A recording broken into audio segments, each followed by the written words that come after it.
If you're a maintenance supervisor for a commercial property, you've had to deal with everything from leaky faucets to flickering light bulbs. But nothing's worse than that ancient boiler that's lived in the building since the day it was built, 50 years ago. It's enough to make anyone lose their cool. That's where Grainger comes in. With industrial-grade products and dependable fast delivery, Grainger can help with any challenge, from worn-out components to everyday necessities. Call, click Grainger.com, or just stop by. Grainger, for the ones who get it done.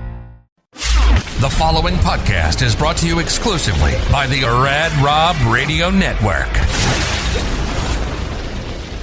On this edition of Straight Up 5 with Johnny Petraglia Jr., we welcome PBA50 superstar Ryan Shafer back to the show for his second appearance. He recently bowled on the new certified string pins at a PBA50 regional. We'll hear all about it from his perspective, what he thought about bowling on them, if he thinks they are the future, and if he likes them or not. We'll also be talking about his recent frustrations with the sport, including its leadership, and we will have the imbecile of the week. Straight Up 5 with Johnny Petraglia Jr. starts now. This is PBA champion Kyle Troop. Hey y'all, Jacob Ledrup here. Jeff Riggles here from 11thframe.com. Hey guys, Chuck Ritchie here, formerly of Bowl TV. Hey guys, this is Ryan Shafer of track staff at Valley Bowling Center in Waverly, New York. And you're listening to Straight Up 5 with Johnny Petraglia Jr. Yo, the boys from Straight Up 5, Rad Rob, Dr Ocho, and of course JP Jr. Pick it out. Fear the fro, baby. Welcome to Straight Up 5 with Johnny Petraglia Jr. A hard-hitting, in-depth, cutting-edge look into the world of bowling. This podcast will not only cover all things bowling, but will also give you a raw look into real-life issues. You'll get unfettered access into the mind of one of the most gifted bowlers of this or any other generation. Strike, and they claim it. Somebody does it! So without further ado, let's introduce you to the hosts of the show.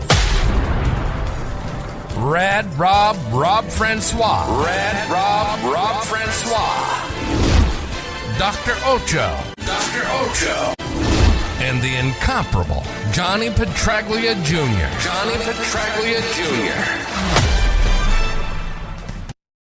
Hey guys, welcome back to Straight Up 5. I just love how that guy says. That's why I started saying like that. I love how our announcer guy says it. Straight Up 5 with Johnny Petraglia Jr. I am your host, Rad Rob, Rob Francois. This is episode 120. I can't believe we've done 120. You know, Johnny P has never, ever done anything for 120 consecutive weeks. Ever. I'm just saying. I don't know if you've done anything consecutive other than this for like 5 consecutive weeks.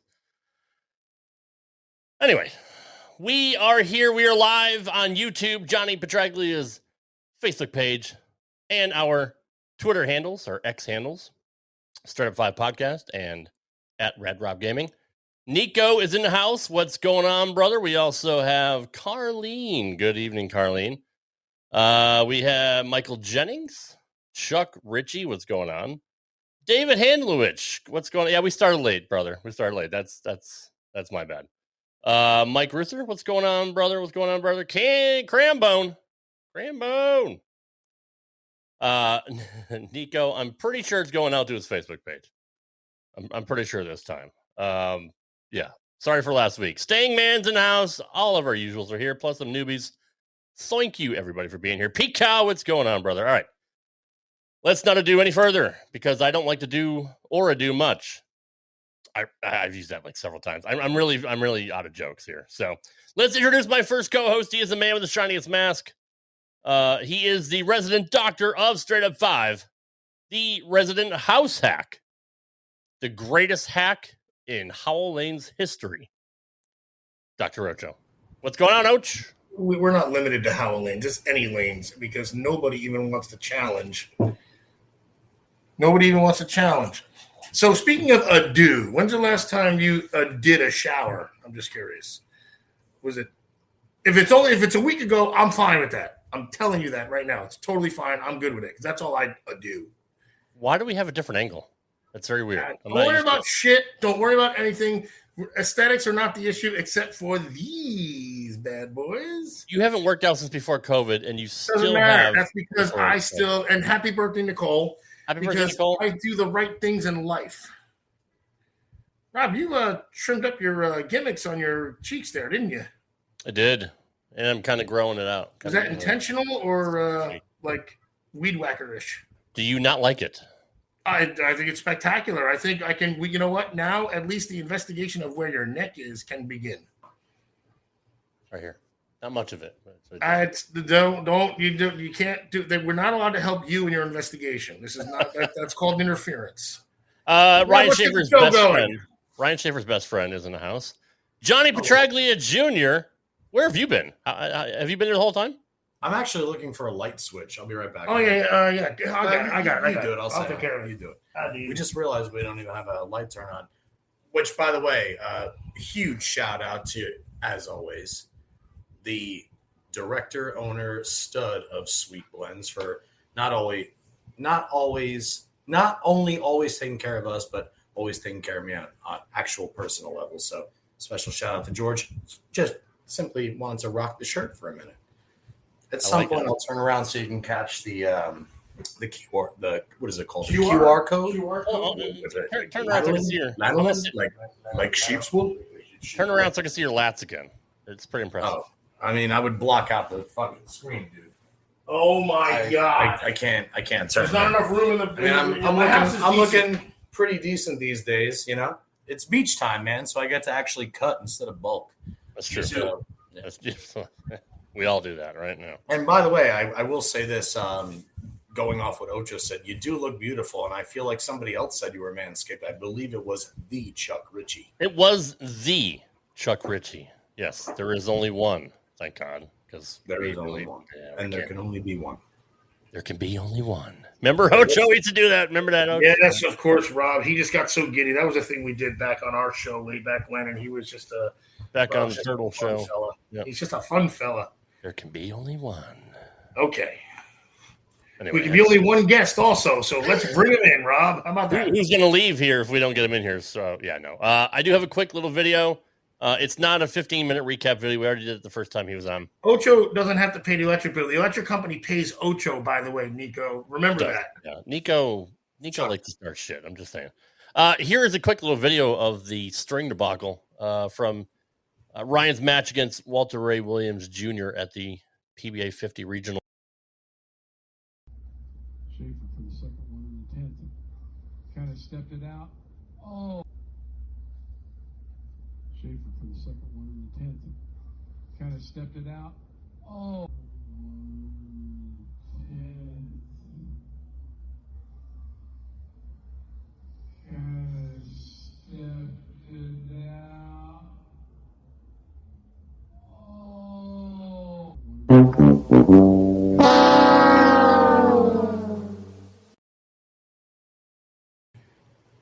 I like the slow.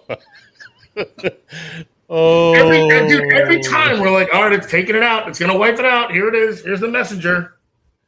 Here is the one and only Ryan Shafer. Good evening, Ryan. Thanks for being here, brother. How you doing, guys? We're doing well. Always a pleasure, sir. Good to have you here again, buddy. Is that shot going to stick in your craw for a while, or are you over it? No, not at all. It didn't when it happened because when I bowled 2 days on it, and I hadn't seen anybody get a messenger. And as soon as I threw that shot and I saw the 10 pin, I'm like, well, that's a 10 pin. But then I saw the pin coming across, and I said, holy shit, I might actually get one. You'd be the first one, finally. Right. And I saw it come across. I go, I'm going to get it. And it stopped. Apparently there was a string on the deck.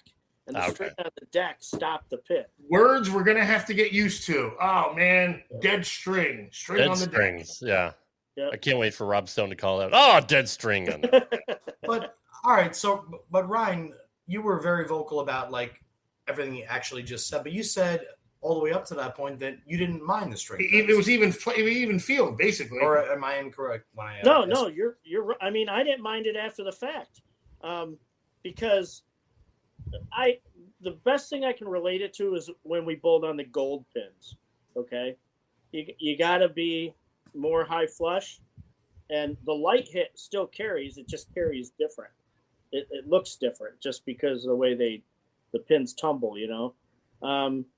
But I actually don't mind them because I think you got to be more high flush, and I aim high flush. I'm not like the younger guys that aim light, and if they go high flush, it's a mistake. I mean, I got to hit. Is that what it is? Mixers are the detriment to the string. I mean, just from what you've seen, because I mean, even me as a league guy, the light carry in a house shot is a bread and butter for me because they dance so much. Yeah, I mean, you can get the light hit, but you're not getting the messengers. You're not getting the wall shot. You're not okay. Yeah, that's fun to know too. The light hit looks more like a crumbled bucket.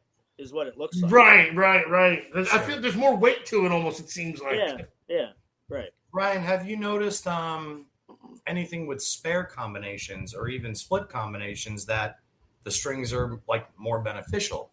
Like I remember sitting with the newly crowned playoffs champion or finals champion, Anthony Simonson, and when we were at Rev Rates here in New Jersey, he actually had the 710 set up on the string lane at Rev Rates lane 5. And he was trying to see if he could maneuver the pin and the string to take out the 7-pin on a 710. Now it's a whole new freaking. Do you notice anything like that when it comes to shooting splits or spares that are normally like missed more than made? I think everybody saw the clip of the guy that left like the 2-4-5 or the bucket and he hit the 5 and it came out of the back. But that pin came out of the back. That really didn't have anything to do with the string. I didn't see anybody make a split because of the string. My perception was it was going to be hard to chop a spare. Like if you threw it to 610, for whatever reason, that was my perception. It would be hard to chop a spare, but you could chop it. I just think the misconception is that people know about the recreational strings. Right. And and not the PBA strings. Right. They've seen the clown show with the strings hitting the pins and knocking stuff over that shouldn't go. And actually, the certified strings make it harder to strike, not easier. There's really not anything that put them on the house pattern then, because that's all we've been talking about since this show started. Really. You know what? And that's what I said. I said maybe the advent of string pins in this manner will stop the tricking of lanes. Yes. Like the amount of oil that's being put on the lane and with speed bumps and all the crap they do to stop people from hitting the pocket, maybe, just maybe, the lanes will soften up and it'll be like it used to be where you got to manipulate your hand to get the ball to go through the pins instead of having to manipulate everything and change balls. Or instead of having the correct ball, having 37 balls and you finally match up with one. Correct. And I think that would be a good thing. I don't think that's a bad thing at all. It's kind of like bowling with urethane too. I mean, when you can throw urethane, those little tweaks, make a difference. I mean, if I leave a half 10, I can tweak my hand and get that 10 out of there. If I leave a half 10 with a resin ball on the crap we bowl on, I got to change balls. I can't. That ball's not striking. It's a waste of time to try to get it to strike because then you're going to split. So I guess eventually we'll have enough data over the course of time. But you guys are the first ones to do it, and you're already finding the trends. You knew the messenger wasn't going to hit, so you already know what to expect. You got to go high flush.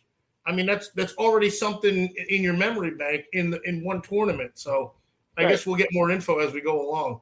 I think what needs to be done to make it okay across the board, because I think it would be great for the PBA to bowl on them. I really do.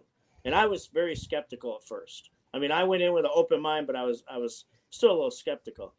I think what needs to be done is league bowlers are going to hate it. League bowlers going to hate it. As they should. Because your average is not 210, you sucky bowler. I'm sorry. Right. And I'm that guy. they're just going to despise it, okay? So if there's a way to kind of get a midway point between the recreational strings and the certified ones, just to soften that up a little bit, I think that would be great for league. I think if the PBA bowls on it, we should bowl on exactly what we just bowled on. I think I will say this, like, when I was a kid, Ryan, and I used to go to Carolier Lanes on Friday nights of all the majors, I would go there to watch bowlers like Sean Riccardi and Mike Reasoner because they averaged 230 when, like, the second best guy in the league averaged in either the low 220s or the high 2 teens. Yep. It was impressive to watch. And it's almost like you were going back to the gold pins in the late 90s, early 2000s. It's almost like the string pins have, like, inadvertently tried to level the playing field. Like, where it comes more of a focus on precision shot making, which obviously the kids nowadays, they do it just like you have done your entire. But also, the guys with 10 boards are not going to carry like they would. Exactly. So it's almost like it's knocking people down a few pegs, too. That's exactly. And then, like you said earlier about the goal. I don't want to interrupt, but I go ahead, Ryan. Go ahead. I think that's the most important thing that I forgot to say. Now, that was a 3-squad tournament, A squad, B squad, C squad. I bowled C squad qualifying. When I watched A and B squad, the preferred angle to carry was straighter into the pocket. Okay? When I bowled C squad, I had it in my mind that I had to do that. If I hooked it too much, I was going to get tapped the whole time. And the first game, I shot 180 because the last 4 frames, I kept going high because I didn't want to open up the lane. And I just said to myself, you know what, you're going to have to open up the lane or else you're going to shoot 180 every game because you're going to split. And I actually opened up the lane and it carried better. And C squad, everybody that hooked it, well, I should say everybody that hooked it. Everybody that bowled good hooked it. The other 2 squads, everybody that bowled good went straighter. So the angle changed. So what I saw was, in order to strike on those, you have to play the lane correctly. You can't get away with the wrong lane play. You're not going to carry the hit if you're playing the lane wrong. So would your thing be beneficial then because it just will go straighter and less angular and hit more flush most of the times? Like I said, I think it matters how the lane is playing. I mean, I watched Chris Keene throw urethane and he did okay. Yeah. But he didn't make the cut, but he did okay. All right. I just think that you got to pay attention and see what's working. I don't think, there's times when there's guys that throw it a little straighter that carry, and there's guys that hook it that carry, and it really doesn't matter because the pocket's wider. Right. But on these, you have to have the exact right angle to strike. It's such a hot button topic right now, and the more research I've done on it,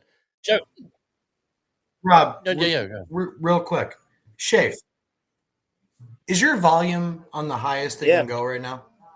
Yeah. Let me know. Yeah. Okay. Just wanted to make sure. Go ahead, Rob. Jeff Riggles has done extensive research on the topic, trying to be impartial about it. And, he and I know the USBC did many, many studies on it, and they found out that, there isn't that big of a difference between free fall and the new certified string pins. And, initially I was against it, but seeing the changes that they made to it and doing more research, I'm kind of on board with it. And I will just say this, you're right about the house guys. Too many people that bowl in house patterns think they can do what you guys do on TV. Just because they average 240 on a house shot, they think they're just as good, if not better, than what they see on TV. And there needs to be a huge difference between skill level, between house hacks and the tour, which there is, but in their mind, it's not. Number 2, if they level the playing field and every center switches over to string pins, we're all going to have to fucking deal with it. So we're all going to be on the same playing field. The sport has always adapted. You went from rubber balls to plastic to urethane to resin back to urethane.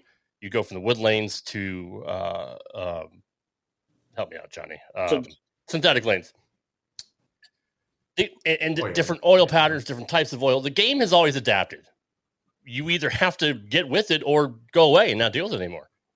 I think it'd be beneficial if this really is going to be this future of the sport, and if the centers really do show extensive cost savings, which they should, not having to employ as many mechanics and less breakdowns, blah, blah, blah, more time. The game moves quicker, so you don't have to reset pins anymore. If we all bowl on it, then nobody can bitch about it anymore. So I think personally, if it's more beneficial to have them and it's going to keep the sport going, then we should have them. That's just my opinion. I think the other benefit is the pins are always on spot. True. I mean, I get sick and tired of going someplace and nobody pays attention to that anymore. And it's so important, and everybody just lets it go. And just say I'm bowling Johnny in a match, okay? Right-hander against left-hander, we stay on that pair, and the rack on the left is closed. You know how much better he has to bowl than me to beat me? Right. It's not fair. But if you have the pins around spot, you don't have to worry about that. And when it comes to, say, the TV show, when bowlers ask for a re-rack, we pretty much know it's not always because the pins are off spots, because they need, time to kind of chill out or think about the next shot. Do you kind of change the rule when it comes to that, Johnny? Like, you can call it a timeout instead of a re-rack? You could typically tell most professionals from all the years I've been watching, the first thing they do is look at the pins, because you're on the clock if you want to get that re-rack, right? You got to say it first. So a lot of times, other than right, you got to say it first, because if it's not your first order of business, they won't give it to you. Exactly right. So your first main focus is what's going to happen right after the previous shot. But whereas I'm going to use Norm Duke as an example, that utilize the re-rack as not only time to take out for themselves, but time to mess with their opponents. And the biggest highlight here, at least in my brain, is when Norm Duke deliberately double fouled against Brian Goebel after leading the tournament, breaking every single record there could possibly been. Or Norm was always notorious for taking double re-racks to give themselves and their opponents that extra time to think, especially if it was their bowl in the 9th and 10th and the opponent has to finish. Anthony Simonson, we see him do it nowadays similar to the way that Norm does it, but he does it a little bit more quietly. People just don't recognize it as much. I would think, personally, I would once in a while, if I was intimidated by a bowler but didn't want him to know about it, I would try and figure out a way to flip the script. Rack even more so than the pins, unless they were disgusting. Like Ryan said earlier, if the 1-2 is closed and the 1-3 is open, Ryan and I bowled against each other in a regional somewhere in a wood bowling center. I can't remember the name of the bowling center. And I had qualified 7th and Ryan was 3rd going into it was a 3-game total or a best of 5, Ryan. I can't even remember. But the entire tournament. Where was that? I think it was best of 5. Best of 5. So, and I had qualified whacking him using a rubber LT48, no thumb on a wood surface. It was like the magic gem.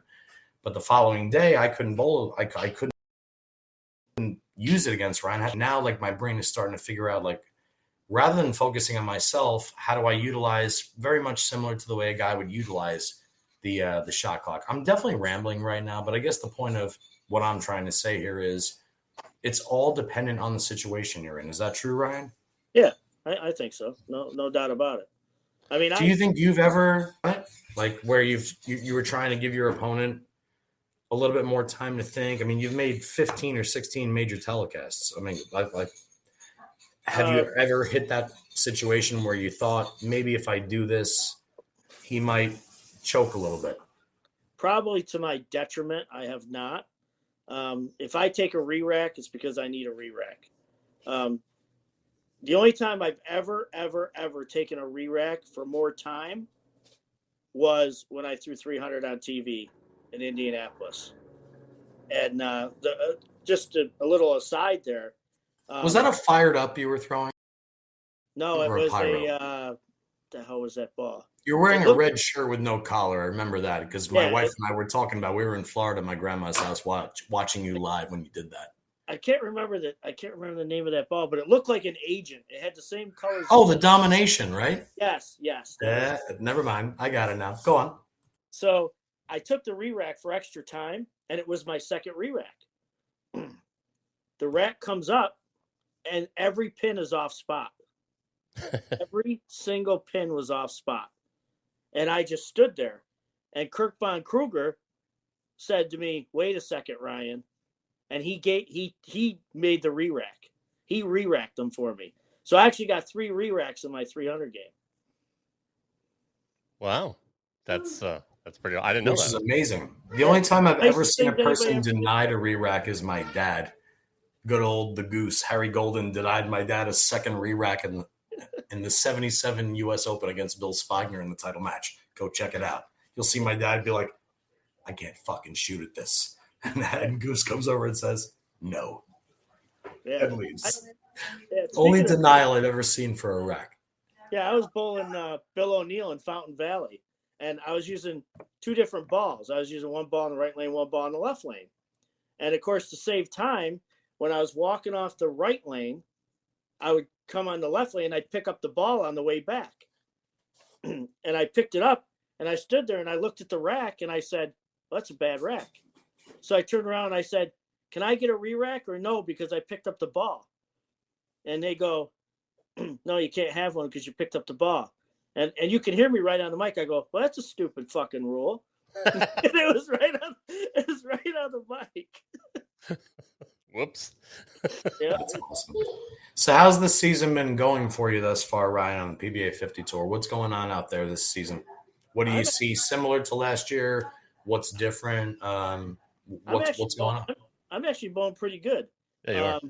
Yeah, one of the good things is that it seems like a few of my balls work on all the patterns. I mean, we bowled on 38 to 47 feet, and it seems like I've used the same bowling balls. So I really don't have to drill a lot. And, I think the last couple of years, the lanes have kind of played the same.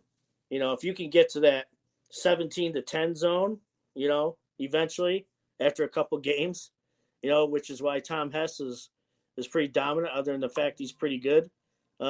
He likes to throw it there. It just seems to play every single week, no matter what the pattern distance is. I think if you watch the left-handers, I think even though you can't use the purple hammer, I think there's been a definite attempt to make it so they can't use urethane, even though the purple hammer is not really, usable other than in USBC events. And is that a good or bad thing? I don't know. We kind of see this trending on the regular tour too, Ryan.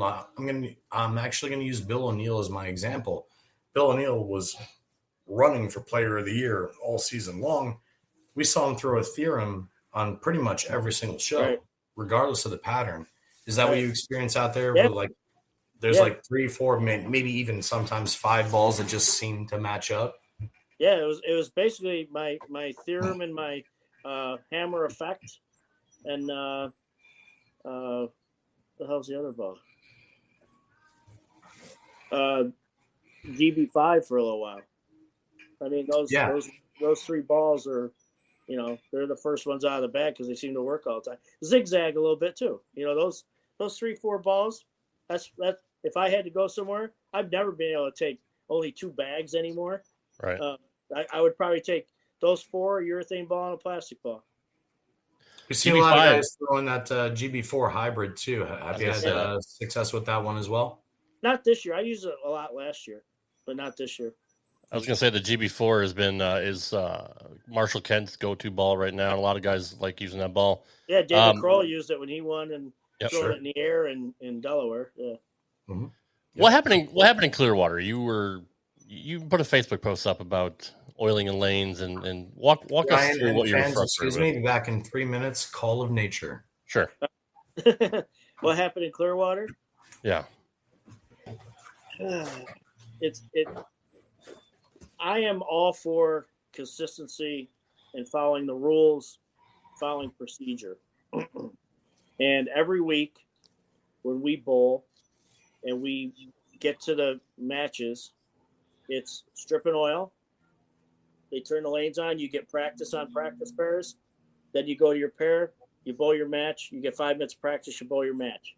When you're done, strip and oil. Same thing. Practice pairs. Bowl your match. Okay. So I had made the cut every single week. We did that every single week. In Clearwater, for some reason, before the matches, they oiled all the pairs, and then they said, go to your pair and you get 10 minutes of practice. And I'm like, well, what's going on? No practice pairs? No, you get 10 minutes of practice. So they oiled all the pairs, and then the ones we're going to use for the second set in the round of 16 just sat there. Okay?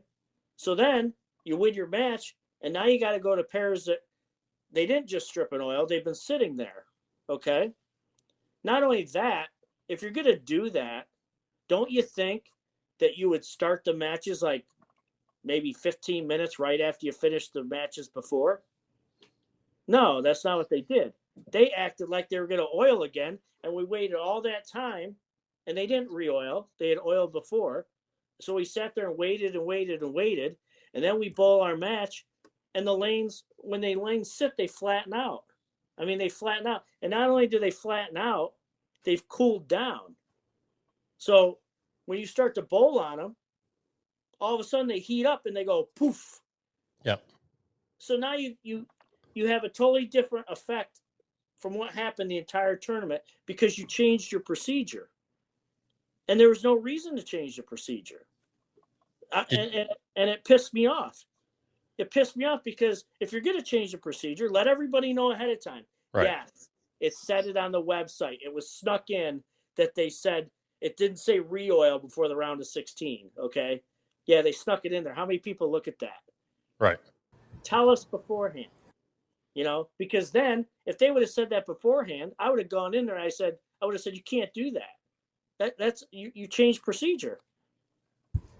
That's what it is. Think about how drastically that changes, what the shot making might have been anyway. And it's one of the things that we continually talk about with bowling, that there's so many effects and anomalies that are enhanced by man. Like, it's not like they almost take it out of your hands sometimes. If somebody does something like that, then you're not prepared, even though you should be, for whatever you thought you were, and they're throwing. It's like having a test, and then they change like the topic. You think you're going to take a math test, and then it's science, and you're like, wait a second, hold on, come on, I'm prepared for a math test here. Now you're throwing science at me. Yeah, I mean, it pissed me off because I'm going to be selfish. Everybody else on tour is selfish. I'm going to be selfish. Well, you want to win. It's how you make money. It's how you freaking feed your family.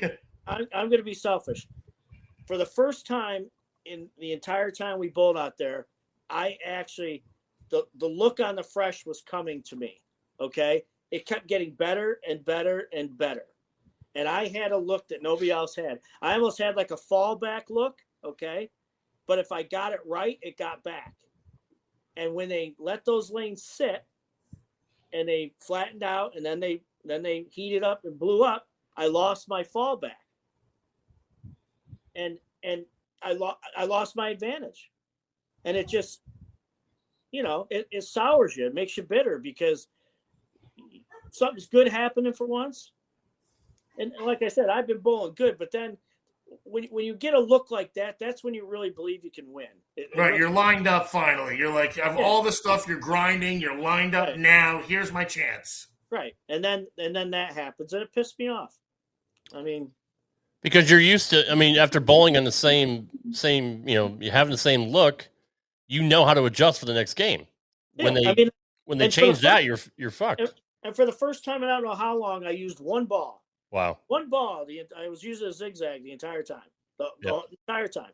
I mean, that ball was like 20 to 30 pins better than any ball I had in my bag as far as going through the pins. And they took the goddamn thing out of my hands by their procedure. Now, was that actually on the website, or did you ever get any clarification as to why they changed it? I went in and I respectfully told them that they were wrong and that they shouldn't change procedure without telling anybody. I looked at the website, like I said, and every other tournament it says re-oil, re-oil, re-oil. Sure. This one said re-oil before the round of 24. It didn't say it before the round of 16, and then it said it before the round of 8, okay? But like I said, nobody looks at it. Nobody looks at it. Yeah. They announce everything else at roll call. They tell us about rules we should know for 20 years, but they can't announce that they're not going to re-oil before the round of 16, that they're going to re-oil for the round of 16 before the round of 24. I mean, we can all say, my bad, I should have known better, okay? I said that to myself. Eventually, my bad, I should know better. But once again, why? There was no good answers to why they changed procedure. I asked the tournament directors why they changed procedures. And they said, well, we did it last week in Fort Myers. And I said, no, you did not. Bullshit. Yeah. I said, you did not. I said, and there were more lanes in Fort Myers. I said, you could have done it in Fort Myers if you wanted to do it that way, because you had enough lanes where you could do that. Right. But you didn't.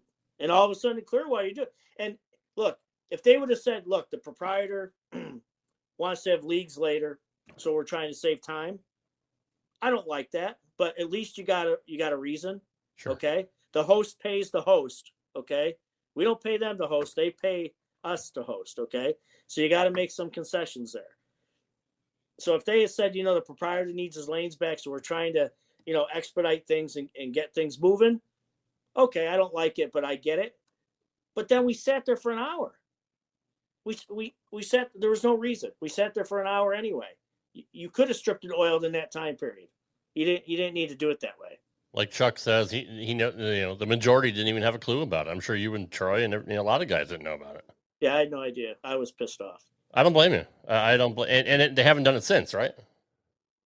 Well, I mean, the format at the Masters is different. Sure. It says that to begin with. It says you're bowling on the burn, you're bowling on fresh, you're bowling when you get to the matches. So, yeah, it hasn't come into play yet. Johnny, what do you make of all that? I've actually been listening outside and also being a dick in the chat. So I actually only caught half of that. I'm not going to lie. So I sincerely apologize. But what was the main drift of the entire convo? Changing the oil procedure from what they've normally done during the entire tour. Yeah. I mean, Ryan, you were out on tour before you ever knew what the pattern was. What do you think? Do you prefer not knowing or knowing? I mean, I understand with technology nowadays, you're actually saying nowadays, which is totally different than most, is you actually get to drill less balls because certain balls produce the right motion, whatever pattern you're on. I remember back in when, you only had certain balls to throw. What do you make of it? What do you think is more beneficial? I mean, me personally, I would rather never know what the pattern is. I got enough shit going on in my brain all the time, as all of my friends and people that have been around me should probably understand. So the last thing I need to do is worry about a million more things. But in the same respect, nowadays, you can never bring the same exact bag to cheetah that you would bring to badger, right? It's not even a thought. And as Mo Pinnell always said, 70% of ball motion is what comes in contact with the lane and not surface. So I'm torn here because I'm always kind of right down the middle. I'll lean one way or the other, but I actually want to get a professional's perspective on this. And again, I'm sorry that I missed this while I was taking care of that nature call. And but other than that, that's kind of how I feel, Rad Rob, is I would personally rather not know and bring an extra 10 balls and have to run out to the car with my shoe cover on to go get the right ball than look at a graph that tells me what I'm supposed to expect at what time. Well, I think what they did was they posted what it was going to be, and then it wound up being something a little different because of other factors. I don't know enough about how oil patterns are, but that's what he was going. Ryan, you know what? What I'm talking about is all year long, before every round of match, but they strip and oil. And in Clearwater, they stripped an oil before the round of 24 for the round of 16. So the round of 16 lanes sat. So they okay. Now I'm on point with you. They were going to be different. Okay. So Ryan, let me make 2 points here, and then I want you to deflect off me and tell me what you think. And these are two things that are actually always in my brain. Number one, I've always felt that the lefties should always cross together. And I say that for positives and negatives. Number one, it's typical when at the start of a tournament, most right-handers start basically the same way lefties do. They're around the track area or a little bit to the right of it. They're trying to control the hole until they develop something down lane that either creates push or creates shim or creates bump. So in my younger years, I've always been a high rev lefty that likes to hook it. So the only thing I really don't know how to do is that, unless I'm using plastic, rubber, or urethane. And sometimes I'll bowl a tournament and I have that same look on every lane. I'd rather chase 30 lefties on the same 5 or 6 pairs throughout the course of the block than chase myself, especially when I'm not confident doing it. So that's number one. And the second part that I was actually trying to get to here, oh my God, this was the big one. This was the important one. This always happens to me. Crossing lefties, and then the other one about the oil pattern. About the other thing I don't like is the elimination of you lead a bowling tournament on the senior tour. Now you have to bowl one guy on one pair for 3 games. Now, don't even talk about the oil, the re-oil, yada, yada, yada at that point. I don't like the elimination of the effort it took to get there. I don't like the fact that as the tournament progresses, that the guy who's out averaging this guy by like 14 pins a game over the course of 24 games of qualifying, 16 games of qualifying, now catches this one guy that's got a look on this one pair. Maybe this is the one guy who needs the re-oil 3 or 4 times to tighten up the back end. Maybe this pair, like you said earlier, has a shitty rack and you're bowling a lefty. I mean, so for me, I'm getting somewhere. I just can't get there. Somebody help me. You want it to be fair. Basically, you want it to be fair, and they still haven't found a way. And apparently, Ryan's, what happened with him was like they followed a consistent pattern, and then they changed it at the last second, or not, or whatever it was. It was the Chuck said it was 3 days. They announced it 3 days before they bowled, so they put it up on the website that they were. They changed it.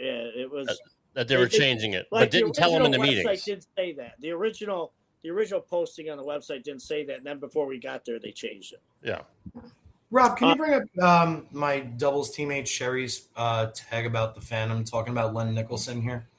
Phantom told me, Ryan, you read this too with me, bud, that it's best if the oils sit on the lane for at least 30 minutes, but it's better if it sits longer. Do you agree with that, Ryan? This is coming from Len Nicholson, running Phantom Radio and obviously old PBA Tour maintenance man. I think they do try to let it sit 30 minutes, approximately. So that's why, like, if you oil for A squad, they oil for a certain time so that when they get done, you're not bowling right after they get done. Okay. So when they have to re-oil for B squad, they try to give themselves enough time where that time period is the same. Okay. And that's kind of my bitch, is that I don't care what the time period is, it's got to be the same. You can't let lanes sit for 20 minutes for one block and the next block sit for 2 hours and 15 minutes. It's a change of procedure. You change your procedure. And that's what pissed me off. Real quick here, I think we have some action going on. Butters is here and says he doesn't know if anybody wants to bowl with me. They get scared with my black hammer 180. Troy says he's in. I think we got some action going on here. If we can get these guys anywhere near a bowling center in the next couple of months, I would pay to see that side action. I bet on Troy. Just like that. Wow. Wow. Well, he's not gonna throw his best I would actually pay to watch that. Dude, Ryan didn't even think about it like Troy. I mean, it's his best friend. What do you expect him to say? It's different for me because both of them have been kicking my ass since the first day at this past host center, courtesy of Lee Sant and Bowler X at Steel City. The first time I ever bowled against Troy Lynn, like in an actual tournament, was when he was using a Storm Frantic. So it's like 2012, 2011, 13, whatever it is. You heard his feelings, Ryan. The first time I ever bowled against or watched Jacob bowl when I was living in Vegas, he was bowling at wildfire lanes, curving the entire lane. And then he was using a 900 Global X in the South Point Arena. I was using an Ultimate Nirvana. And I bowled great at both of those events. I had no chance against either of them. And so I would love nothing more than to watch the two of those square off. And this is not this is not a slam on Jacob. Jacob's great. I just bet. Absolutely, we know you, Ryan, and we absolutely understand. If my back was against the wall, here's what would happen for me if I had to pick between those two. If somebody was fucking with me, I'm obviously going to go with see no evil, speak no evil, hear no evil, Troy Lynn. Mm-hmm. Just because I think he's like one of the few men that could kick my ass. If I'm going to go and chill out with somebody who's going to make my heart feel really, really good, it would be both of them equally. Mm-hmm. And if I had to pick one of them at Van Ness Lanes in the Bronx, while the judge, Mr. Joe Abruzzi, is chilling in the back of the judge's bench pro shop, I guess I would have to take an action match against the righty. I actually can't answer it. This is what about national television? What about just flat out national television? On TV, I'll go with Troy simply because Troy's head is steel. Troy figures out a way to stay even keeled all the time. Oh yeah. Visually, Jacob, I know you're still here. A couple times I do see you. Oh, you guys! I don't want to say second guess yourself, but I see a little bit of something behind your eyes. So fix that next time you're on TV, and I guarantee you'll win another 9 titles next year. Oh my God! What are we doing here? We're being sweet and real, like we always do. On God, you don't like this? My point is, I mean, because Troy thinks that Mike Tomlin probably should not have gotten. Where that are we extension. going with this? But I gotta say, Troy hates Mike Tomlin. How many times under the lights? I mean, Troy's a beast. He's my guy. I gotta take Butterfield on a national television stage. I mean, my gosh. Good man. Shout out to Butters for his bowling. Like, how do you fuck with either of those guys? No, absolutely. But I mean, future Hall of Famers, legends of the game. I use that word way too loosely. Future legends of the game. They both basically reinvented the game. And they've stormed on to the freaking scene quick. Troy is the modern age version on the senior tour of Jason Couch in his fucking 20s. He's a gunslinger. Jacob Buttriff decided one day, I'm going to do what the hell I do and kick everybody's ass. Throw the ball like no one else does and do it. Nice and sweet to everybody I ever meet in my entire life. They're both amazing. Two of the nicest guys you'll ever meet. I love both of them equally. No doubt about it. I wanted to address Johnny's thing about should the lefties all bowl together. I would say I don't have a problem with that. I would think you're the only lefty that wants that. Because if I'm bowling with a lefty and we're sitting there talking, all they do is bitch about where all the other lefties are playing. This guy's doing this. This guy's doing that. Look what he's doing. So right. Yeah. And it's funny to listen to. True. And I'm like, and you'd be the guy hooking the lane and not even worried about where they're going, I guess. It's basically. Dude, my buddy Nick D'Ambrosio, we bowl league on Monday nights at Howell Lanes. Every time we bowl a team with 2 lefties, because our third guy, Tim, is a lefty, every time there's 4 lefties on the pair, as soon as I put my shoes on, I'm like, I might shoot 800 tonight. And Nick's like, wait. Meanwhile, the lefty on my pair to the left of me is him and one other guy who's playing a completely different arrow, and all he's doing is bitching about how his side of the lane is going to get fucked up. I'm like, right. It's funny to listen to. That's the shit. That's why people hate lefties, because of idiots. By the way, we're going to get the Buttriff. That's going to be a shirt. The Waddle Crank Smash. Waddle Run Crank Smash. Waddle Run Crank Smash, Mappo. Let's go. And then that's going to be a shirt. We're going to call the art department. Rob, when you find your neck, call the art department and find out if we can do something about that. We need Jacob's hand on like this side of the ball, right? And this waddle crank smash with his hair, just his hair. Or like the piece by piece, like picture, like a flip book on the shirt. Speaking of the greatest shirt inventor of all time, we actually have him on the show right now. His name's Ryan. No Shafer. shit. No kidding. Yeah. Oh well, here's our art department. Oh yeah, that's right. Who does your jerseys? Is it Compass or somebody else? No, it's Chameleon. Chameleon. Okay. Yeah. Jeannie Franklin is the best. I come up with the idea and I'll send her some stuff, but she's pretty amazing. Like one of the last jerseys I did was, we're talking about how the lanes are tough, and I feel like I'm bowling in a phone booth. And I always say you got to hit the crack of a fly's ass, right? So the back of the jersey is a fly, and there's an arrow pointing at his ass. The front of the jersey is a guy in a phone booth with handcuffs on, right? And I said to Jeannie, I go, there's still too much room there. I said, you got to add. I said, you got to let people know we're talking about bowling there. I said, so add some pins and a bowling ball there, okay? So she adds it. I get the jersey, and I look at it, and I don't think anything of it. And somebody says to me, that's a purple hammer on that jersey. So I look at it, and I go, I think that's Troy's purple hammer. So I take a picture of it, and I screenshot. I sent it to Troy. I go, is this your purple hammer? And he goes, yeah, how'd that get on your jersey? So Jeannie's got a hell of a sense of humor. She took a picture of Troy's purple hammer and put it on my jersey. That is really fantastic. That is. But I have a jersey that it says on the back, I throw it like and there's a picture of a pig. Okay, self-deprecating. People make fun of my roll. They call it voodoo roll. My track's kind of low. So I like to say I throw it like a pig, okay? It's not aimed at anybody. It's aimed at me. It's self-deprecating. So some other guys on the PBA50 tour want to get that jersey. And that's fine with me. I think it's a compliment if somebody wants to duplicate your jersey and wear it. Well, when we were bowling in Fort Myers, I wore that jersey.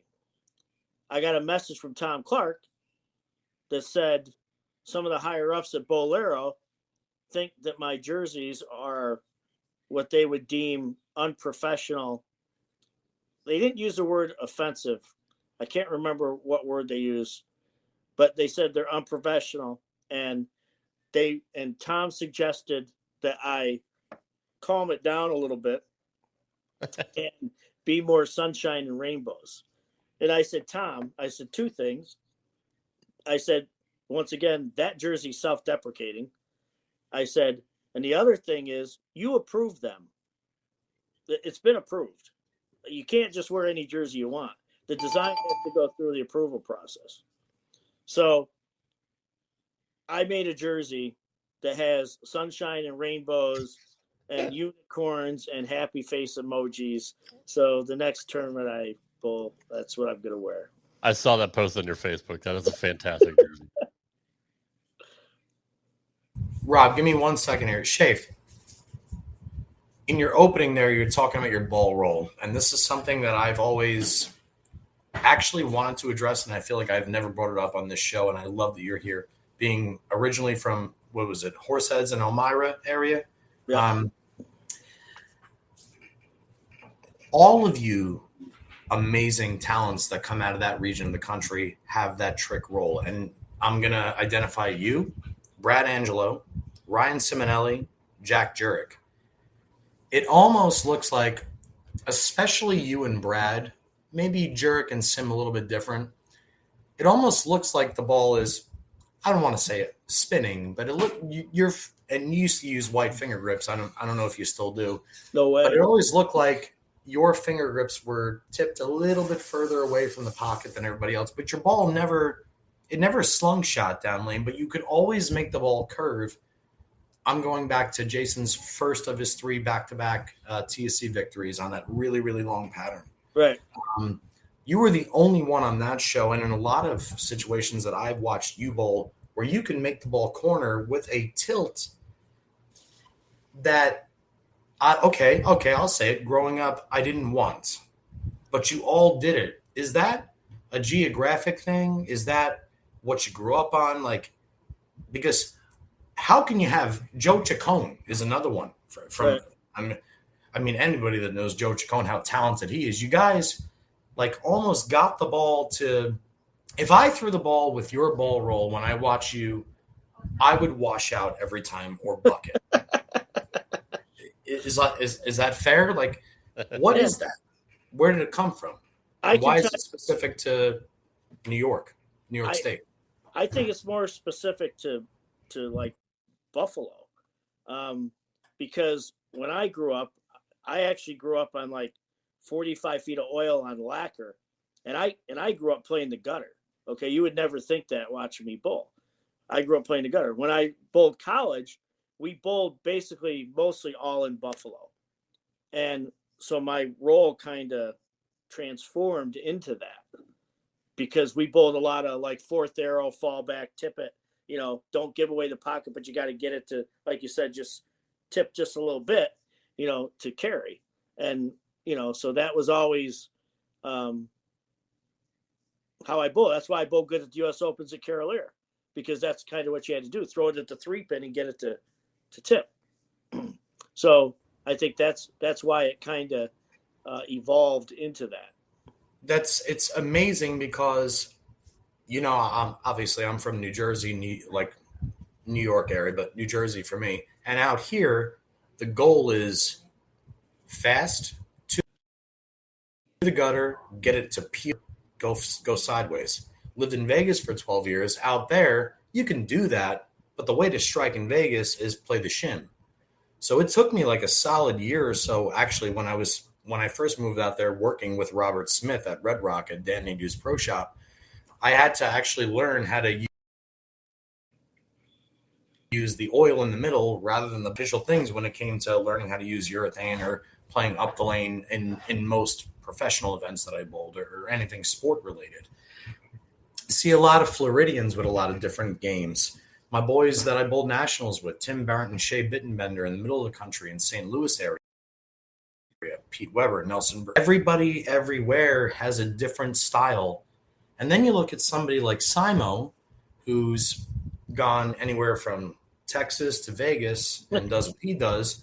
But then somebody like EJ, who's been in Indiana his whole life, Belmo in Australia, you have that mix. But when it comes to the USA, it seems like each different. Let's go to Oregon. Let's go to like Dave Husted and Brian Smith. Gentle hands, right? Long reaches, a little bit softer approaches. Like, where are we geographically, and what are we doing with what's given to us? I think that's the sexiest thing about our sport is, and the best in the world will figure out a way to transition to whatever area they are in the country or the world. Right. So, just kind of spitting shit here, but I feel like this is kind of a cool topic, right? No, I think you make a good point. I never thought of that, but you make a good point. I wish I knew more people from Urbandale, Iowa, because I would love to know what Tom Hess is fucking doing. Love you, dude. But for real, Derek Satt. Maybe that's the only one, but he's in Keokuk. There's the Sunshine and Rainbow jersey that Ryan's going to be wearing. This is the first version. I added unicorns on the bottom. Okay, all right. That is so funny, dude. That is hilarious. What's your favorite jersey? Well, I mean, it's got to be the monkey fuck of the football. So they're offended by the pig, but I haven't heard anything about the monkey in the football. So I personally like the one with the donkey, the S. Yeah. I like the Monopoly one just because I like the Monopoly one is so nostalgic. Yeah. All I want to do is play like a game of Monopoly for like 7 hours with mom and dad at the Christmas dinner table. Yeah, that one took the most creativity because it's got the PBA and the PBA50 schedule on it. Yep. And I have a personal, I'll say it on here, I have a personal burn list for centers I don't like. So Jeannie Franklin says to me, you want me to add like hotels and stuff to fill in the thing? And I go, yeah. So I sent the picture to Troy, and Troy goes, you should put some of them hotels on the places you don't like and put them on fire, right? And I go, that's a good idea. So if you look at it, there's hotels on fire on certain stops on tour. That's so fucking cool. I didn't even realize that. I got to go back and look at it. And I will say this on here, and I really don't care. We bowl a regional in Pottsville, Pennsylvania, and I hate it there. I despise it. I will not go back. The jail thing is Pottsville, Pennsylvania. That's so cool. That is really so. That is hilarious. I got to go back and look at that. So off topic, non-bowling question. I've had this discussion with Ocho and Johnny off the show. You're obviously a huge Pittsburgh Steelers fan. Re-signing Tomlin to 3 years. Do you like it or do you not like it? I like it because if you're going to get rid of somebody, you better have somebody that's going to be better. And I don't know if anybody's going to be better. I think they've gotten in a rut where, just trying to have a winning record is too much of the goal instead of trying to advance further and further into the playoffs. But maybe they feel like they haven't had the roster to try to advance further into the playoffs. But I like Mike Tomlin because I think the players respect him. I think maybe for a little while he might have lost the room with a couple of players, but then they got rid of those guys. Right. So I like him. I know Troy doesn't like him. And Troy is a big Steeler fan too, but I like him because I don't think that there's anybody else that I can think of. But I'm not in the inner workings of the NFL. I don't know anybody I can think of that would fit the Pittsburgh Steelers better. For example, like at quarterback, you could say that Brady and Manning were better. Hey, Ryan, Roethlisberger. I'm gonna pause you here. I'm going to pause you here for 1 second because we actually have to bring in the biggest Steeler fan in the world to actually refute this combo because I don't know if you know this, but you actually just made his day, and his name is Dr. Ocho. Finish your thought. That's all. I'm not an angry guy. Finish your thought, man. Go ahead. No, I just don't know if anybody that they could find would be better than Tomlin. And I think the Steelers thrive on mediocrity lately. Well, I said that. I said I think that they focus too much on just having a winning record instead of advancing further and further in the playoffs. A whole 17 years without a losing record is like become the statistic. I'm sorry. Go ahead. Go. I promise. But I think that they've heard that criticism. And I think that they're trying to address it.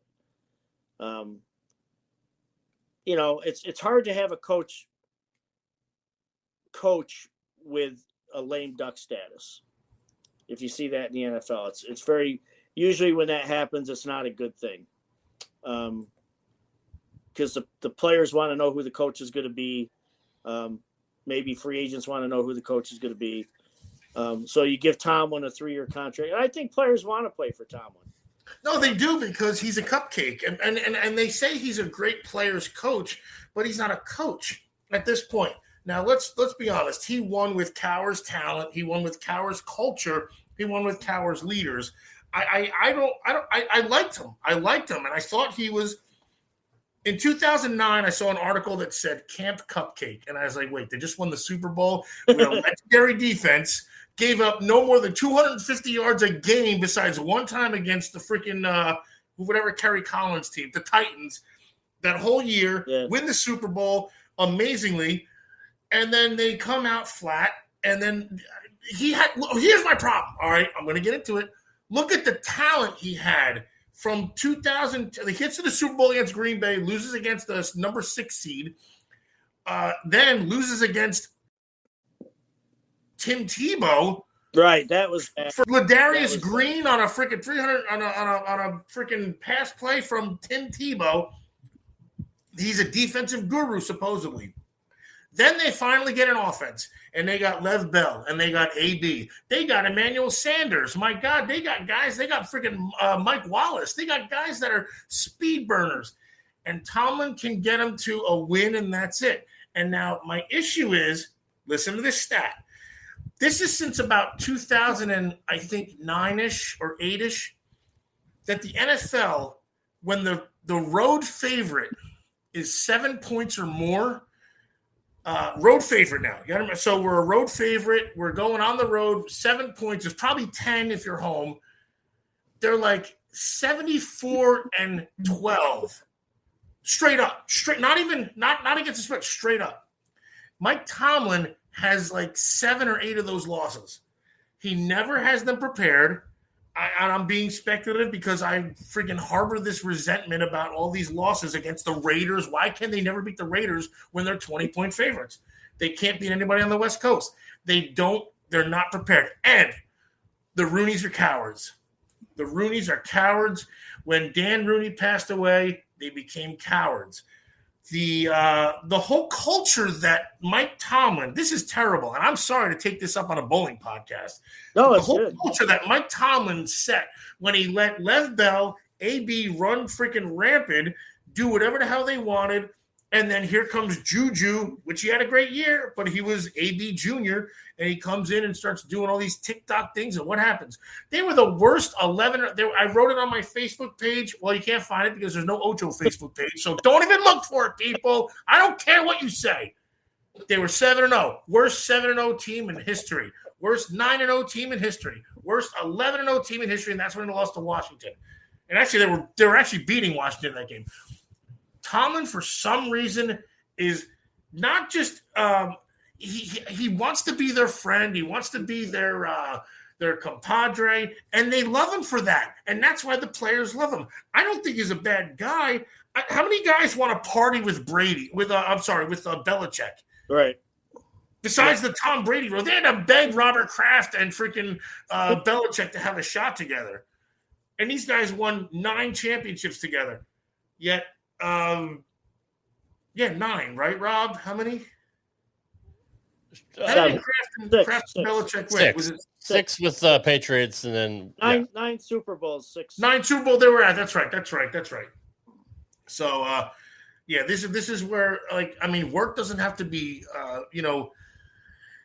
I don't know, man. You don't have to make pals with everybody.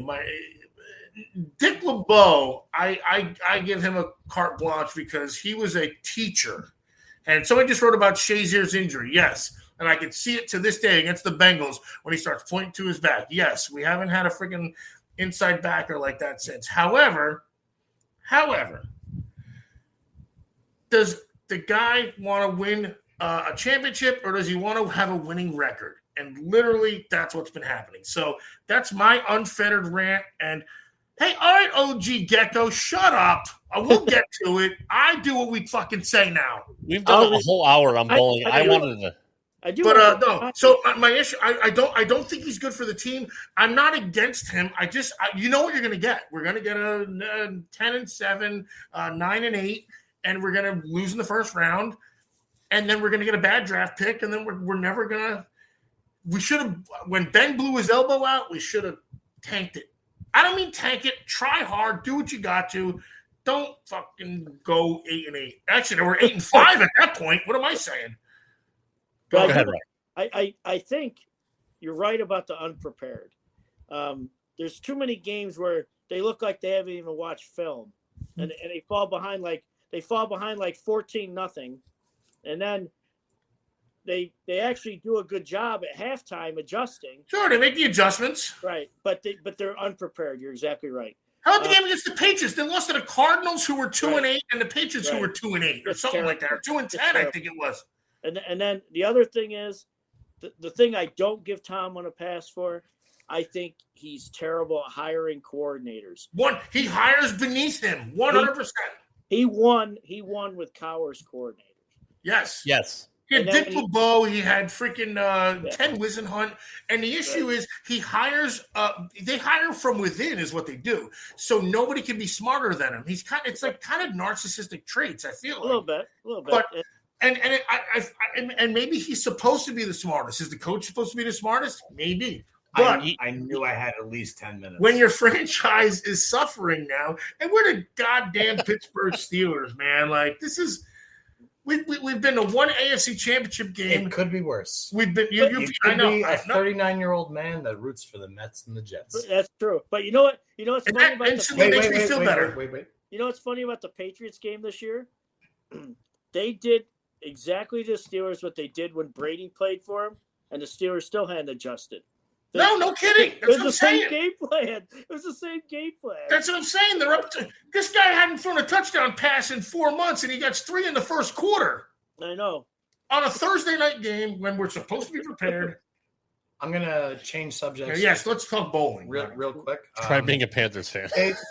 Shafe, in 1991, the inaugural year of my dad's JP Open. I thought you were going to give a Steelers score. I would tell you what the score was, by the way. I said I was going to change subjects.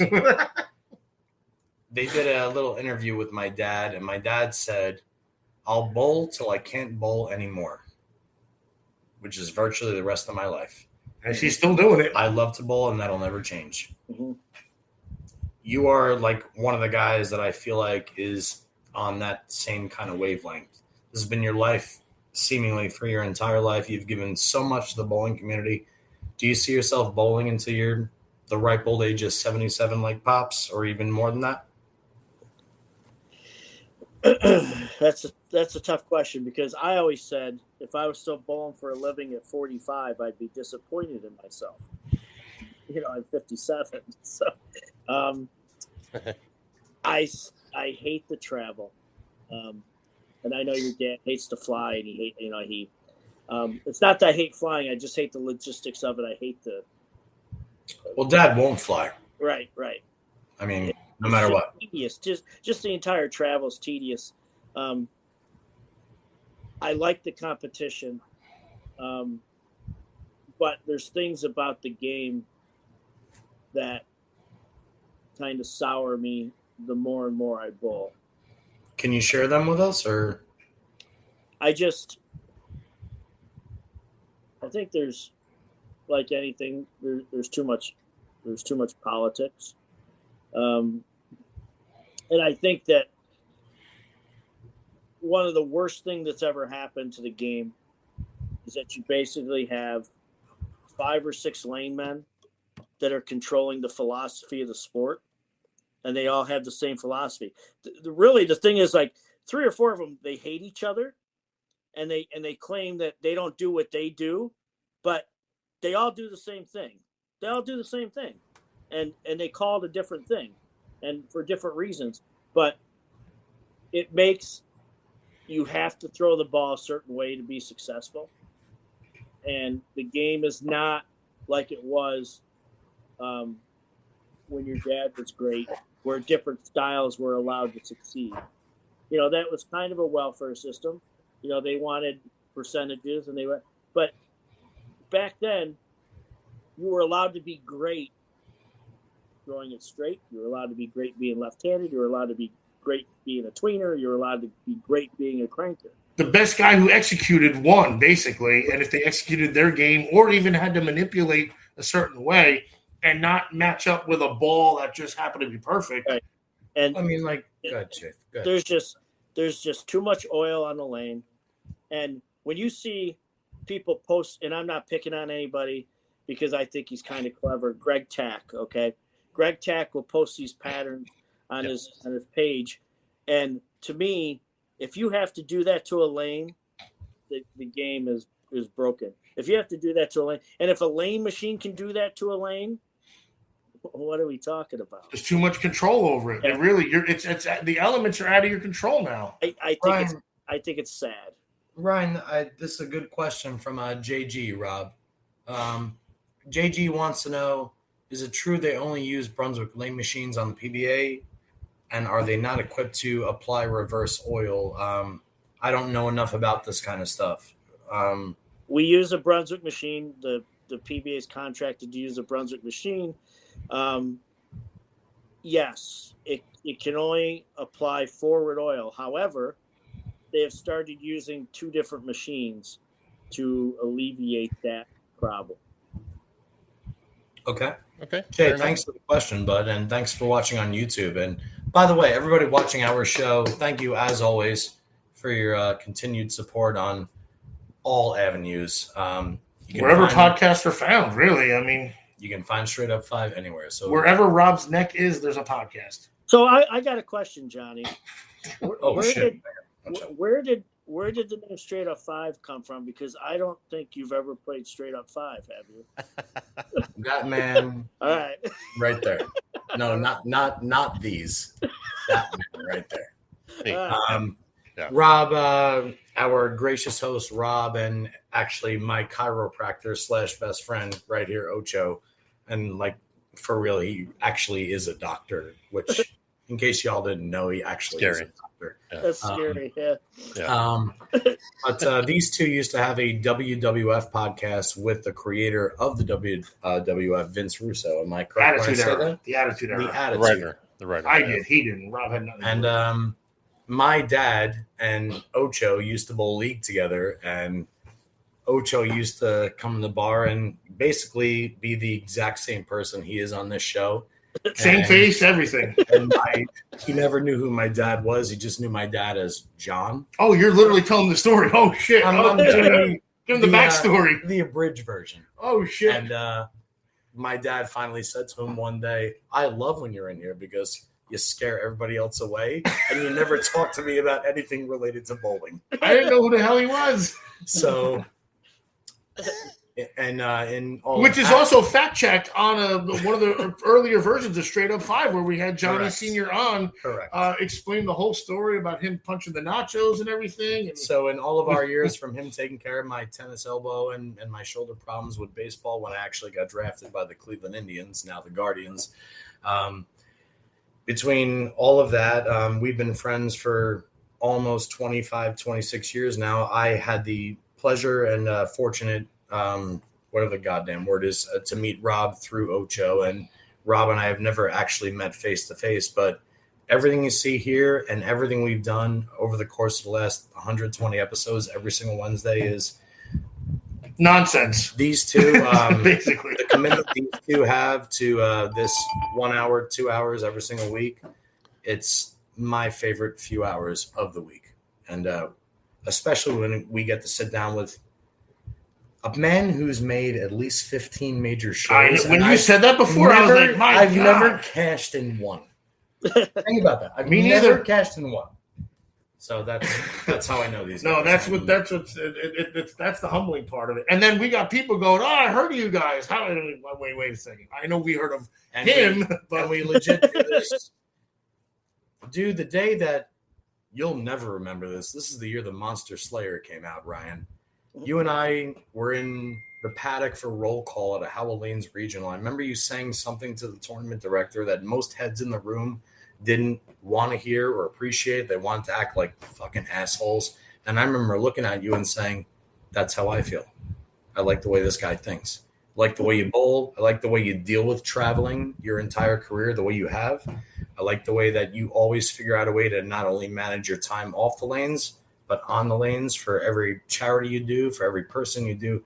You're just a good person. I admire people like you. To me, you're very, very similar to my dad. You give your life to the game that provided your life. So that's all I got, man. Well, that's a hell of a statement because your dad is the best ambassador since Dick Weber. Well, that was his idol, so it... Not even close. Paying it forward, man. Wow. Hell yeah, dude. That's badass. Hell yeah. And the BVL stuff is fantastic, too. Oh, I love seeing that every single week. I had no idea. I mean, when he won the Tony Reyes Award this year, I had no idea it was that much money. That's unbelievable. That is unbelievable. One of our frequent watchers, her name is Tammy Pissarro.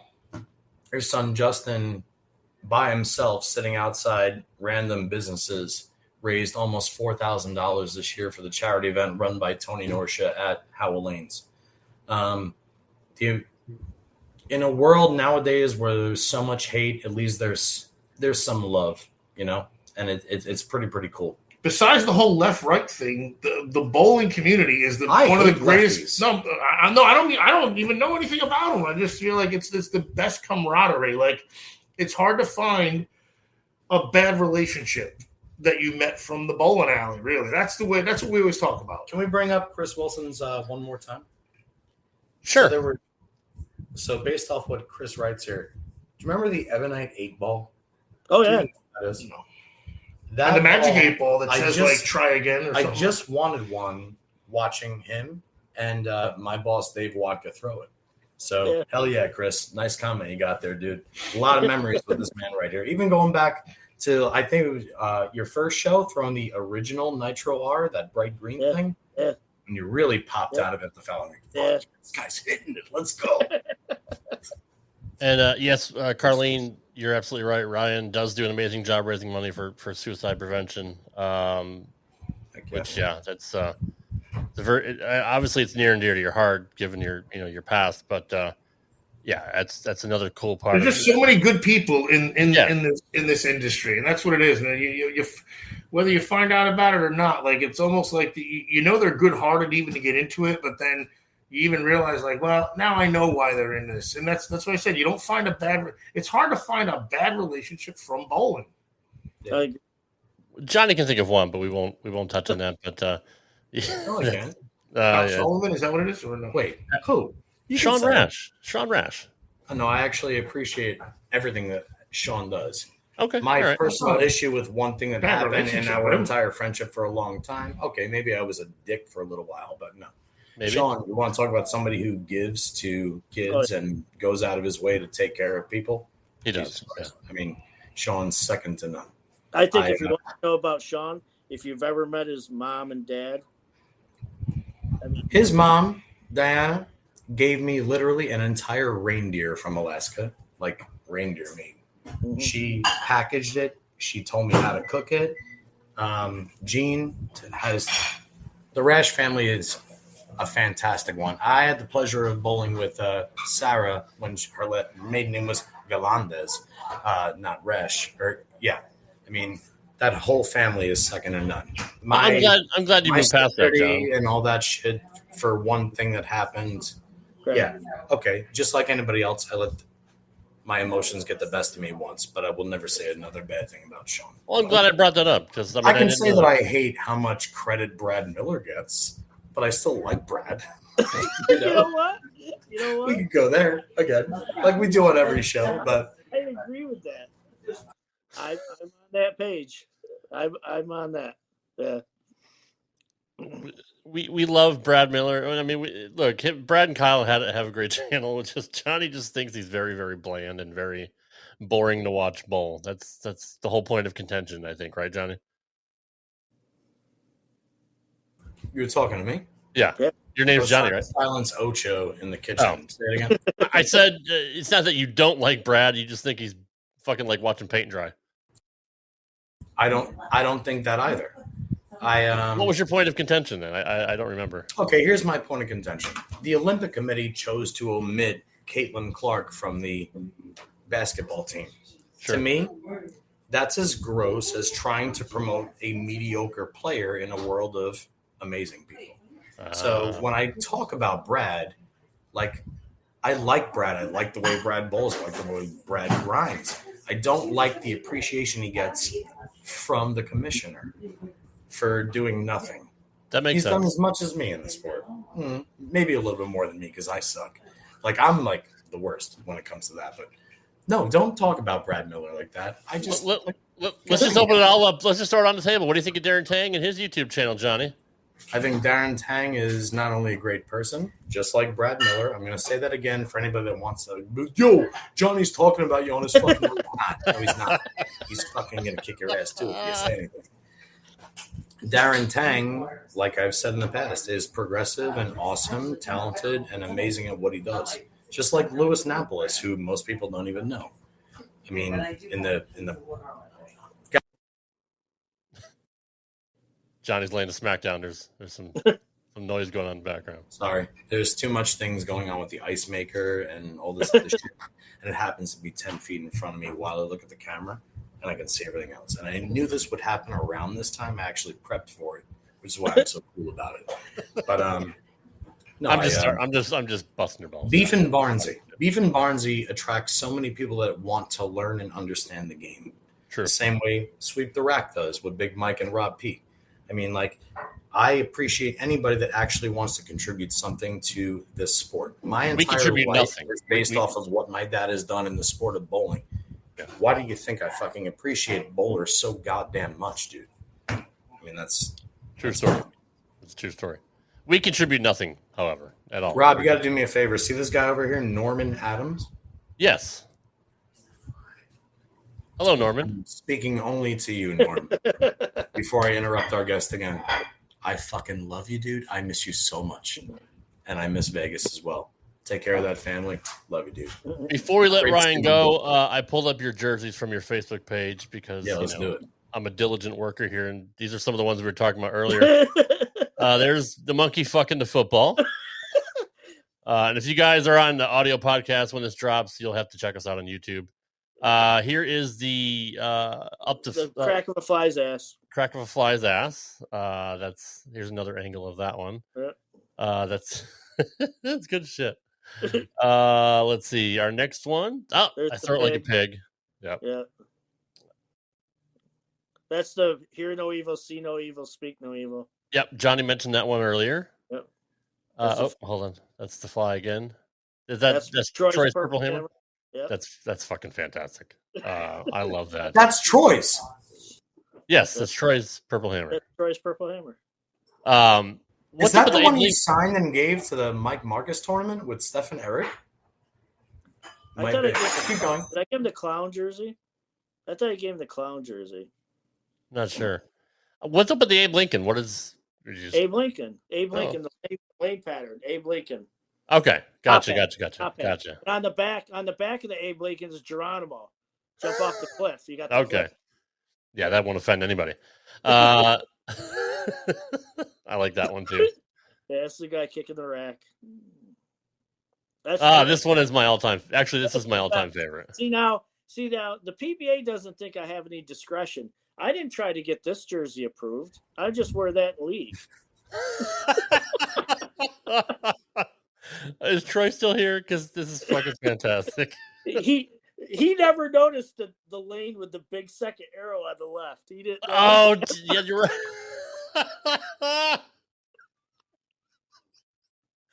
That is my new favorite. Ryan I've never seen this. I haven't either. There's the phone booth that you mentioned, handcuffed to the phone booth. The guy throwing his golf club. Yeah, I like that one. The fire one we mentioned earlier. Yeah, this is the Dirt Devil. That's right. That looks like a slot machine. It does. Like I can't Double Devil or something like that. Trademark, but no, I mean, love that slot machine and every other one. Here's the aforementioned Monopoly That's my shirt. favorite. Yep. That one's awesome. Yeah. And I never looked at all. What's on the back of that one, Ryan? It's just fuck yeah, there is. The word, yeah. What does it say under go? It doesn't say collect check. Yeah, collect check. Dude, that Troy one is. Hold on, where'd that go? Like the look at Tony's. Look at Tony's. Oh, they have you know how in the Monopoly they have like the tax thing. I put fine for kicking the rat. Okay, I all right. I understand that one. Tony Campagna says another badass lefty. Sad First part. time I ever saw that man bowl right there. Tony Campagna was at. I want to say it was Garden State Lane Sunday morning 9 a.m. league, where it's like tens of thousands of dollars in side action. He was on my pair throwing. Tony, this is how fucking stupid my brain is. God. You were throwing a Renegade, I think, by Columbia, like a light teal ball, and you whacked the shit out of me. I was throwing a fucking buzzsaw C-square from lane 1. And then cherry bomb. That's stupid, Rob. Johnny remembers all that. Yes. Tony bought great senior masters. Drink Coca-Cola, guys. Yeah, he did. He did. Tony's badass, man. Always has been. Great physical game. Always. Just like Walter, man. Never, ever, ever quits on a shot. Just goes for it. It's Can you try to get that Troy jersey approved? Just ask Tom. Just for shits and giggles. Just to see what he says. I would love if you could just fucking record. If you could just record that, and I think I need one of those made because that is the greatest jersey I've ever seen in my life. I thought it was great. Pretty fabulous. So fucking good. I got Jeff Johnson one. Jeff Johnson bowls the senior tour. He's the ball rep. Mm-hmm. So I got Jeff one, and it says ball rep on the sleeve. I sent it to his house. He didn't know it was coming. And he opened up his jersey order, and he says, I didn't order a pink jersey. And he opened it up, and he saw it, and he's like, what the hell is this? So he's going to wear it when Troy makes a TV show, and he's got a rep. That is so good. Ryan, last night, I'm gonna tell our fans this, a great story about Jeff Johnson. Dad was talking to me about how much Jeff is underlooked with what he does on the senior tour as the rep for all the brands. But apparently he bought a Buick, like a brand new Buick, and everybody was busting his chops like, hey, you're officially an old man. Like, now you own a Buick. Telling me this story literally last night about Jeff Johnson. Apparently that week they got everybody on the pair for the Pro-Am to all bust Jeff's chops about buying a Buick. And he sold it like 6 months later. He finally gave up. No, I knew about the Buick, but I never busted him about it. Something about his Buick. Rob, what else you got for our Hall of Fame guest? What do you got here?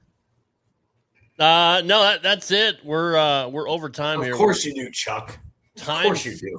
Time flew by. I didn't even realize we've been out for an hour and a half. But no, I think we're good. Ryan, dude, we absolutely love having you on. We love you as a person. We love what you've done for our sport, and we love you. I'm serious. We love you for that jersey. I'm just saying that you can never unsee that, and I'm gonna order one of those from Chameleon because I need to have just to hang it up on my wall. I don't even want to wear it. I just want right. That's right. I just want to frame it and just look at it every day. But no, man, we appreciate you coming back on here again and being open and honest and candid about the sport we all love. It's you say a lot about ambassadors like Johnny's dad and other guys, but I mean you're still an ambassador for the game and you tell it like it is, and that's what we always appreciate about you. I appreciate that. I love you guys. I think you do a great job. Troy got me hooked on your show, so hey. Well, it's an absolute pleasure having you here, Pops. I'm going to call you Pops because I've been admiring you for literally 30 years. So I never actually want to hang up with him. I know. This is so cool. So thank you so much on behalf of Ocho as well, who's taking care of good old Gabriella as he always does. Yeah, he's a good dad.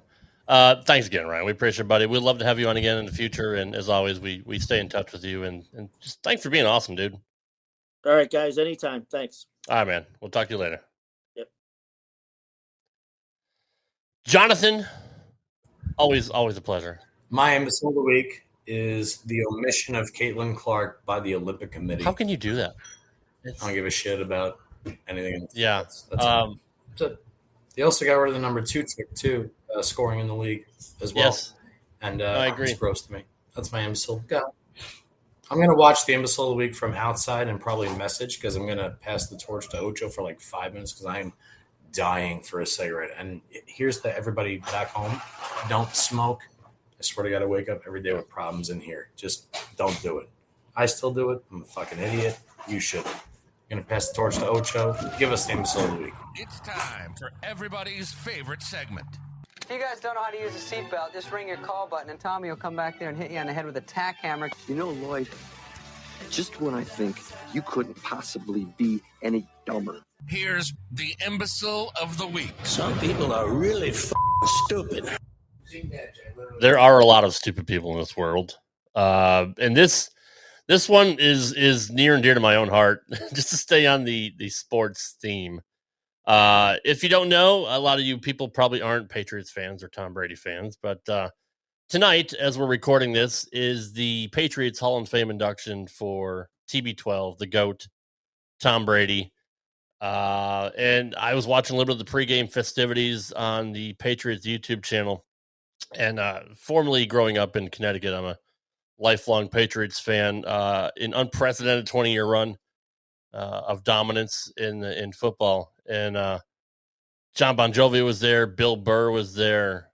John Cena was there, for fuck's sake. He kicked off the festivities. There was a lot of big names, and never had a ceremony like that for all the rest of his teammates, but literally like rolled out the red carpet for everybody.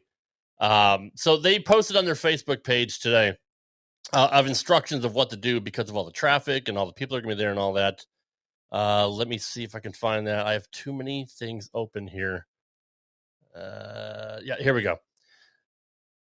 Of course, I had to post my comment that thank you for everything you've done, Tom Brady. Thankful to watch you win 7 total. Thankful that my 5-year-old daughter learned to love you and see you win number 7. She still says, I miss Tom Brady. And she calls the Buccaneers the Pirates because, I mean, she's 5, so she doesn't know anything. But she says, I wish he can come back and still play again for the Pirates. And then this fucking douchebag here, Scott Morton. He's a cheat. Ocho, being a Steelers fan, obviously we talked about it earlier. you're also an aficionado of the game. You know more about football than most people know. You've been on the other end for a lot of those Tom Brady defeats, and I know you're objective. If he was a cheat, he wouldn't have 7 rings with 2 different teams. One of them being directly after leaving his whole career-long team to go to doesn't mean he Tampa couldn't be Bay. a cheat. In the 2001 AFC Championship game, again, we had Cordell Stewart. They had Tom. Well, Tom Brady got knocked out in the second quarter, and then here comes Drew Bledsoe, who was actually should have been their MVP that year. So Hines Ward was saying it's like they're in the huddle. This is weird. That was the beginning stages of the Spygate thing. Right. The guy almost admitted he cheated with the whole cell phone smashing. Doesn't mean he ain't still the best. That's the problem. And that's why they did a roast about him. There ain't going to be any Aaron Rodgers roasts. There definitely ain't going to be any Trent Dilfer roasts anytime soon. Nope. Even the Joe Montana roast, actually, because he was a classy guy. That's probably why he can't roast him. However, he's still the best damn quarterback, especially for a 6th-round draft pick. Of course I know all these things. I know the 2004, I don't think they cheated. I don't think they cheated at all in the 2004 AFC Championship game because the Steelers had dialed back their playbook so bad because of Ben's rookie year.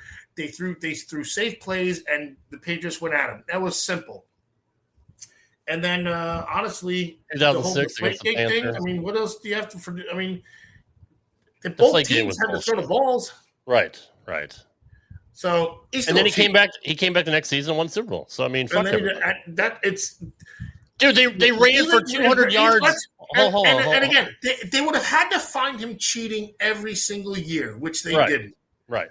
I hate the guy, and I don't hate the guy. Because we'll never see anything like this ever again in our history's existence, and as well with your life especially, but with most people who are going to live like a normal life, we'll never see that ever again. Dude, they ran for 250 yards. He had borderline 3 dynasties. Borderline. Dude, that game against Baltimore, they ran for like 250 yards at halftime. And you're going to blame the fucking footballs. How about your shitty defense? Well, which game are you talking about? Wasn't it the Deflategate against the Colts? No, you're right, against the Colts. I'm sorry. They ran for two. Shut the fuck up. The week after they beat the Ravens. I'm old, dude. I have diabetes brain. Yeah, but wasn't they ran for 200 something yards. How they beat the Ravens? It was like a pass interference in the end zone that they should have been called. Anyway, that's fine. They got the rest in their pockets. If you breathe on Tom Brady, all right. There was a rookie linebacker, Richardson, and then now again, he's not only was a rookie, but he's now retired. This is how long ago it was. And a ref gave him, he's like, hey, man, we got to watch yourself. And he's like, wait a second. What are you talking about? I'm just trying to – he's like, don't get too close, so you get a penalty. And he's like, I'm a rookie, and I'm going to get a penalty for getting too close to Tom Brady. He's like, this is the God's honest truth. Everybody, fact check me. Look it up. I promise you it's the truth. It's Richardson. But either way, it's the Jordan rule, dude. It's the same thing for Jordan. It doesn't mean he ain't the best of all time. That's the problem, because you can't disprove the actual stats. You can't come back 28-3 in the Super Bowl. That's not fake. That's not. I mean, you can cheat all you want. They probably did, but still, even cheating from that is bad. So. No, he's got too many things, and that's what's fun about it too. Like the debate is so much better with all this stuff, really, when you think about it. Agreed. Because without it, it's just like, wow, this guy who missed the mark so bad that he was that far off that he's a 6th-round draft choice. No shit. And he became the greatest quarterback of all time. You're better off using that because at least scouts are like, well, I knew he wasn't that good. He must have had to do that to do it. Meanwhile, you got the Colts. You got the Colts sucking for luck, and they said Jamarcus Russell first overall sucked. I mean, you can go down the ladder. What are you putting at 8? Remember when they were like, "Hey, did you study the playbook?" And he'd be like, "Yeah," and he didn't. Ocho Cinco could not get the Patriots playbook, so he pretty much sat out the rest of that year. And he self-admittedly couldn't. He couldn't. For sure. Anyways, but no, that's not the point. The point is, it's a bowling podcast, and I know everything about everything but bowling. but I got these. That's true. And follow me on Twitter at wherever Rob says we are.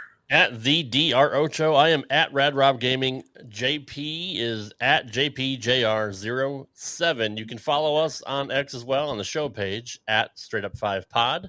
That's Straight Up the number 5 Pod.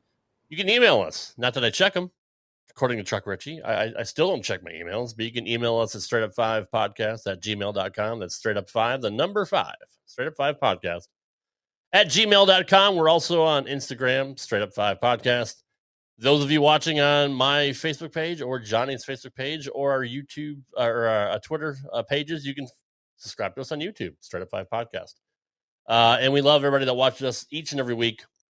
Yes, Nico, I know I need to check my emails. I really do. I mean, to be honest, you guys don't email us. So, I mean, if you start emailing us, maybe I will. I'm going to put the onus on you. Fuck you guys. Don't blame me for not checking emails. I'm going to blame you assholes for not emailing us. That's why I don't check it. So there you go. Hey, no, Rob's usually good about checking emails from like 2018. So you're such a dick. Just saying.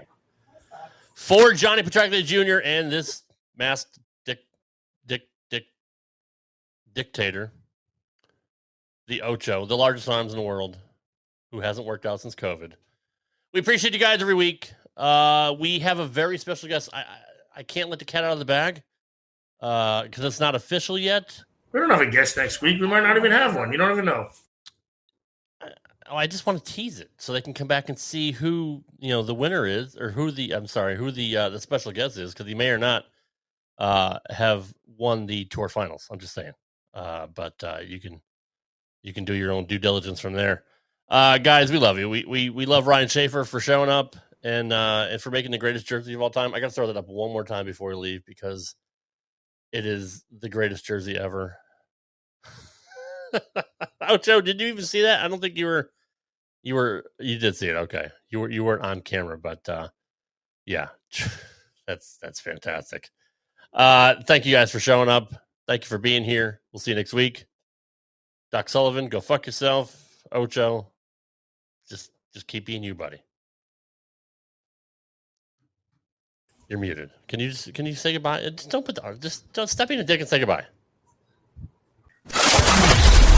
Thanks for listening to this edition of Straight Up 5 with Johnny Petraglia Jr. You can follow the show on Twitter at Straight Up 5 Pod. Follow Johnny Jr. at JPJR07. Follow Rad Rob at Rad Rob Gaming. And follow Dr. Ocho at the Dr. Ocho. Got a question for Johnny? Send your questions to straightup5podcast@gmail.com. We'll see you next time for another edition of Straight Up 5 with Johnny Petraglia Jr. Right here on the Rad Rob Radio Network.